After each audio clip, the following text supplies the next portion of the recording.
Buen día, Humberto. ¿Cómo le va? Espero que todos los colegas anden muy bien en esta jornada tan movida con los temas del paquete fiscal, con lo cual ya nos adentramos en el tema del monotributo para no perder más tiempo. El monotributo sufrió algunas modificaciones como consecuencia de la Ley 27743, tal como lo prevé su título sexto. Uno de los cambios más significativos está dado en la definición de pequeño contribuyente, ya que se equipara las prestaciones de servicios a los sujetos que realizan venta de bienes. Recordemos que hasta la sanción de esta ley y su entrada en vigencia, los sujetos que prestan servicios podían estar hasta la categoría H y hoy van a poder llegar a la categoría K. En consecuencia, la categoría máxima pasa a ser la categoría K y es para todos los sujetos que puedan adherir al régimen independientemente de la actividad que estén desarrollando. Luego tenemos una serie de modificaciones en materia de parámetros. Uno de los parámetros que hacen a la definición de pequeños contribuyentes es el precio máximo de venta. Ese precio máximo de venta unitario, ¿sí?, pasa de 180.500 pesos a 385.000 pesos. Y vamos a ver que existen cambios en los parámetros que están en el artículo 8 de la ley del monotributo, ¿sí? Fundamentalmente estamos analizando lo que son los ingresos brutos devengados, ¿sí?, y los importes anuales de alquileres.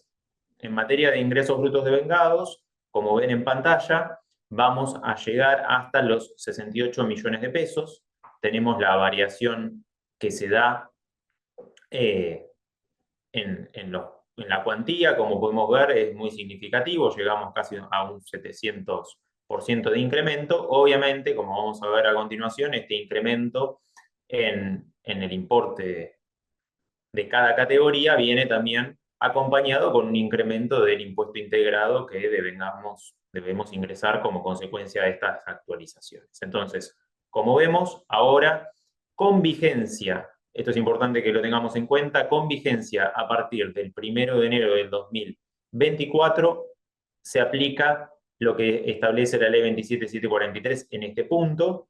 El máximo va a ser 68 millones de pesos, y esto lo aclaro porque en la página de AFIP van a encontrar hasta julio una posibilidad de seleccionar y buscar información, y a partir de agosto. Pero eso, como veremos, es por la partición que se debe hacer en materia de importes a ingresar. Pero la escala, tanto de ingresos máximos como de alquileres, rige a partir de enero del 2024. El incremento que se da en los alquileres anuales devengados es un poco más amarrete, a mi entender, como lo expuse en otras oportunidades. En algunos lugares de la ciudad de Buenos Aires, los importes mensuales son más altos que los que quedan aquí previstos como promedio mensual, con lo cual podremos llegar a un alquiler máximo anual devengado de 4,5 millones si estoy en la categoría máxima. En materia de importes a ingresar, bueno, las modificaciones están dadas en lo que es la materia del impuesto integrado, ¿sí? El impuesto integrado, como vemos, sigue separado si soy un sujeto que realiza prestaciones de servicio o si hago venta de bienes. Independientemente de que puedo llegar a la categoría máxima, sigue esta disquisición y vemos que los importes a ingresar para los sujetos que prestan servicios son significativos, con lo cual habrá que evaluar en cada caso particular la conveniencia o no de este régimen desde el punto de vista de carga fiscal. Después también se incrementaron los importes de obra social y de jubilación, como vamos a ver seguidamente. Pero debemos destacar que como se modificó el artículo, se reemplazó, mejor dicho, el artículo ligado a los importes de impuesto integrado, junto con la nueva redacción queda eliminada, ¿sí?, una serie de exenciones que estaban vigentes, porque al reemplazar, según naturalmente el artículo, y solo modificar los importes a ingresar, se eliminaron estas exenciones. ¿Cuáles eran? Beneficios en materia de impuesto integrado para la actividad primaria, para determinados sujetos, ¿no? Similar para los que estaban adheridos al régimen simplificado para pequeños contribuyentes inscriptos en el Registro Nacional de Efectores Sociales y Economía Social, que era lo que se conoce como monotributo social. ¿Sí? Hubo en discusión, cuando estuvo en trámite parlamentario, la eliminación del beneficio en materia de recursos de la seguridad social. Eso, que estaba aprobado en diputados, finalmente no quedó en la ley porque en el Senado se eliminó. Pero este beneficio de impuesto integrado sí fue eliminado para los sujetos del monotributo social. Y después teníamos una serie de beneficios vinculados a aquellos sujetos que estaban en la categoría A o B, es decir, la exención del impuesto integrado, en la medida que no tengan ciertas actividades. Bueno, esta exención del impuesto integrado también quedó eliminada. Bien, como les dije, aumentaba también los importes del SIPA y de la obra social. La novedad que tenemos es que para las categorías G hasta la K, ahora el incremento respecto del importe original pasa a un 40%, ¿sí? Y no un 10% respecto de la categoría anterior, como vemos que pasa hasta la F. Y respecto al aporte de obra social, se mantiene en 13.800 pesos las categorías A, B y C, y se incrementan ya las categorías siguientes. Esto está expresamente contemplado en el artículo 92 de la ley 27.743. En consecuencia, si hacemos los cálculos, vamos a ver que las cuotas a ingresar son significativamente más altas, pero van de la mano, ¿no?, con el cambio de ingresos máximos a facturar. Bien. Vamos a hacer un repaso de este punto y, como les decía, para que no se generen confusiones, aquí el Tributum ha analizado lo que se denominan las tablas híbridas, ¿sí? Entonces, de enero a julio vamos a tener los importes máximos de ingresos y de alquileres de vengados que están previstos en la ley 27.743, al igual que el precio unitario máximo.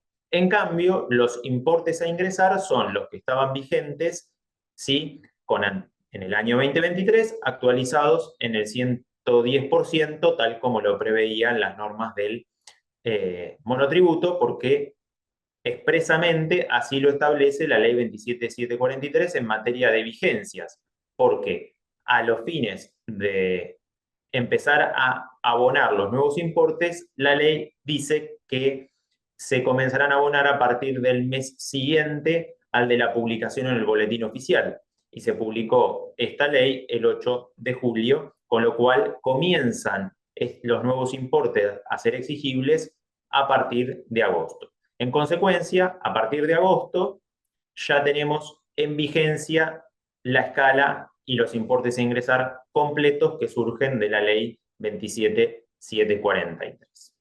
Ahora bien, existen algunas modificaciones adicionales que voy a pasar rápidamente porque, como consecuencia de que la actividad de servicios se equipara a la actividad de venta de bienes, se tienen que adecuar algunos incisos vinculados al artículo 20, que es el que se refiere a las exclusiones, y este artículo 20 del anexo de la ley del monotributo.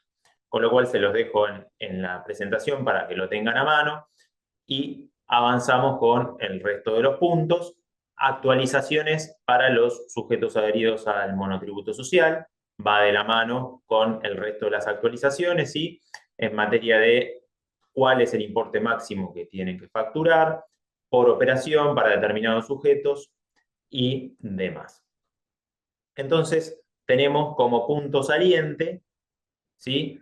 Y como les adelanté, se preveía una serie de modificaciones en el monotributo social que estaba aprobado en diputados. Eso se desechó en senadores, pero lo que no hubo cambios es en materia de pequeños contribuyentes adheridos a las cooperativas de trabajo, con lo cual tienen que ingresar el impuesto integrado tal como les adelanté.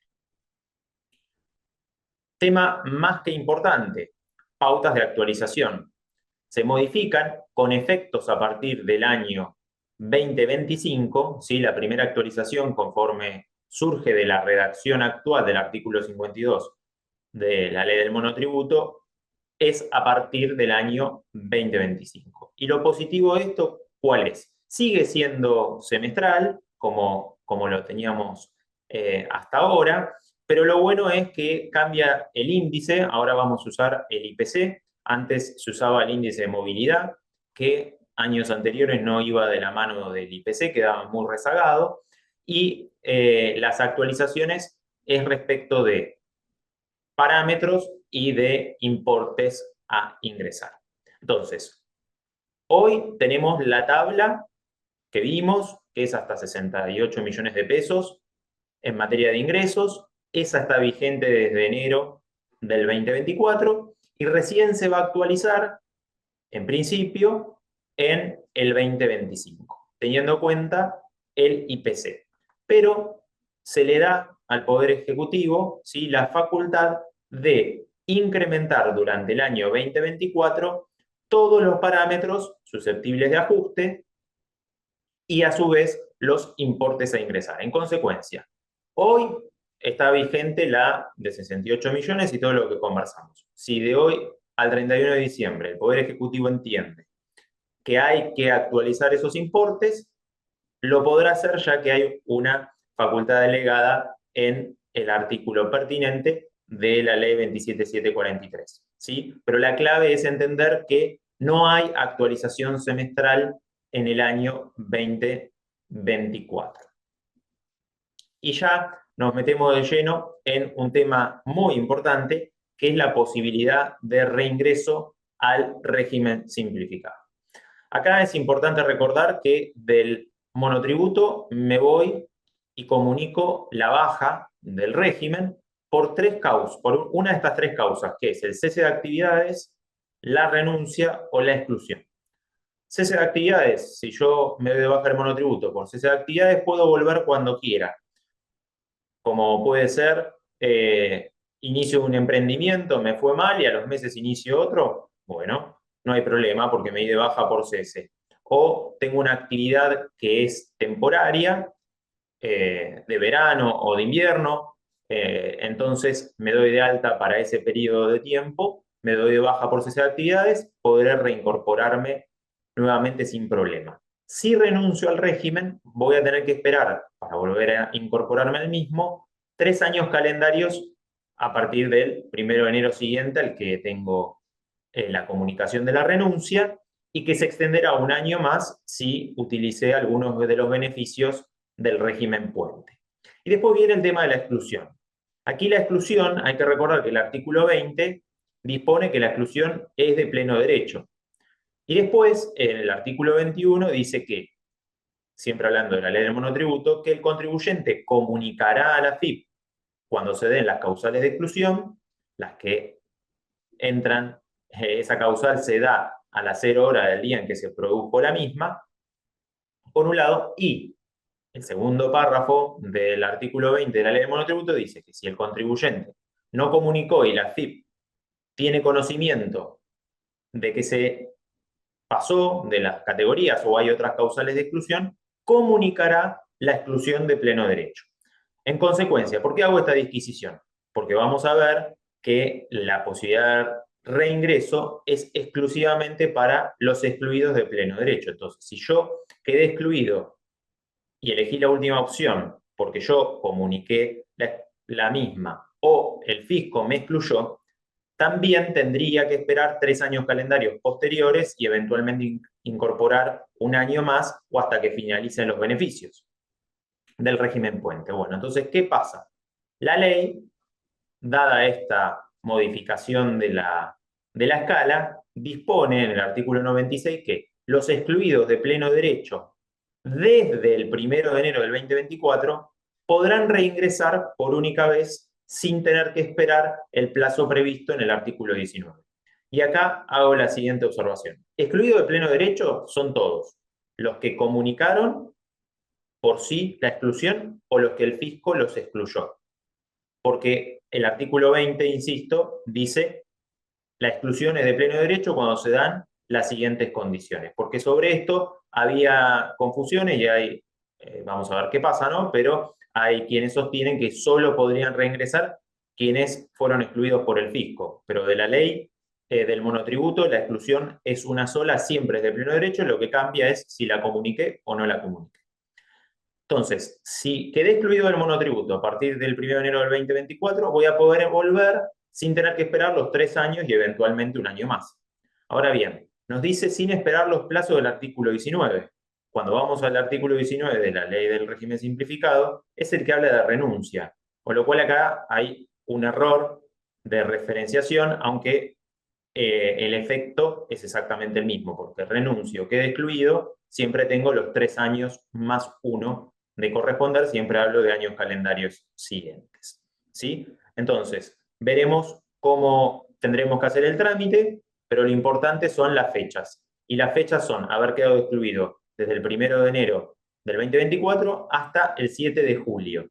¿Y excluido por qué? ¿Por todas las causales del artículo 20? No, exclusivamente por haber superado los parámetros que actualmente se actualizan. Entonces, si quedé excluido por tener depósitos bancarios superiores a mis ingresos y no pude justificar los mismos, no voy a poder ni ingresar al régimen, por más que haya quedado excluido luego del 1 de enero del 2024. ¿Sí? Y el tema de vigencia se los dejo acá anotado, pero ya lo venimos charlando. Hay fundamentalmente la nueva escala rige desde el 1 de enero del 2024 y los pagos a partir de agosto del 2024. Y algo importante, el cambio de categoría, ¿sí?, no implicará que el fisco nos devuelva lo que ingresamos de más. Porque yo, como tenemos acá en el ejemplo, si estaba en la categoría F, ¿sí?, ahora voy a estar en la categoría B.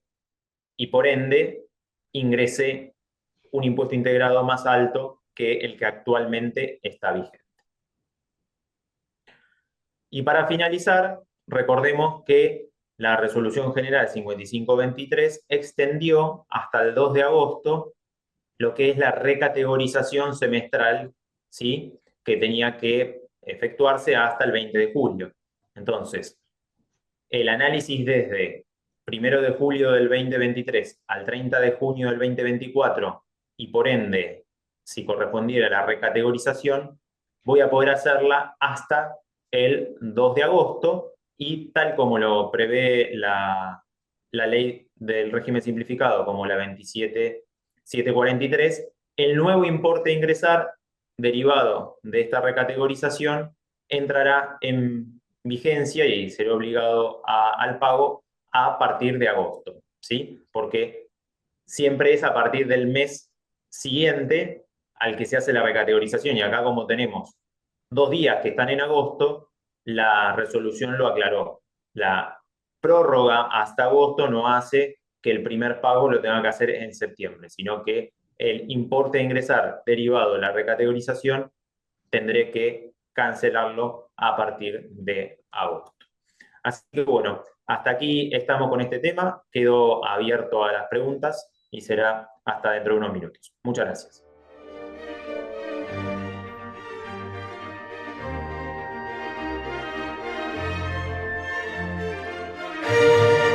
Bien, gracias Humberto, un saludo nuevamente a todos los colegas. Tenemos una pregunta que dice, responsable inscrito en el IVA que quiere pasar al monotributo, ¿qué fecha de alta debe poner? 1 de julio, 1 de agosto, porque la ley se publicó en julio, pero la tabla entra en vigencia en enero. Bueno, esto será materia de reglamentación. Naturalmente, mientras fue responsable inscrito, va a mantener esa categoría, con lo cual veremos qué dice la resolución al respecto. Nos preguntan, monotributo, alquileres de más de 3 unidades. ¿Solo cuenta como una actividad? Bueno, esto si bien escapa a la exposición de hoy, hay que recordar que la ley 27737, que preveía modificaciones a la ley de alquileres, tenía un capítulo 3 que tenía incentivos. Bueno, si bien se derogó la ley de alquileres, este capítulo de incentivos sigue vigente y expresamente el actual artículo 2, inciso D, dice que la actividad de locación se entiende como una única actividad de explotación, como una única explotación, independientemente de la cantidad de inmuebles que se estén explotando. Contribuyente inscripto el 1 de enero del 2024. ¿Cómo determina la recategorización? Bueno, acá tenemos ya un periodo calendario, 6 meses completos, un semestre de calendario completo, con lo cual tiene que hacer la recategorización y tiene que anualizarlo. Esto tampoco está previsto en el día de hoy. Sugiero que revisen el artículo 12 del monotributo y el artículo 15, porque estamos cortos de tiempo. Otra derogación de inmuebles, sujeto responsable inscrito en el IVA, ¿puede reingresar al monotributo? Requisitos. Creo que escribieron la pregunta antes de mi exposición. El requisito, haber quedado excluido desde el 1 de enero del 2024 hasta el 7 de julio del 2024. Veremos la reglamentación si da mayores precisiones. La tabla de enero a julio. Los parámetros fueron superados. ¿Se debe abonar la diferencia? No, los nuevos importes de la nueva tabla, como dije, corren a partir de agosto. No pasa, no importa lo que pasó antes, no me van a devolver ni tengo que pagar la diferencia.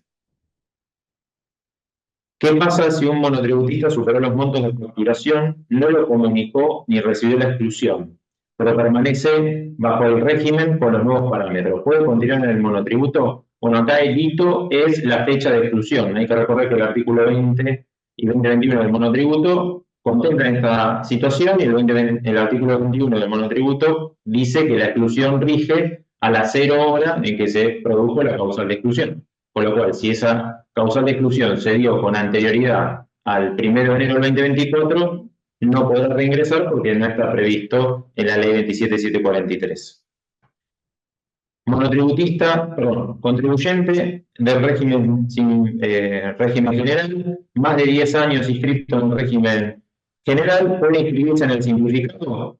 Si cumple con las condiciones, sí, porque ya pasaron más de 3 años calendarios conforme lo prevé el artículo 19 o 21 del monotributo.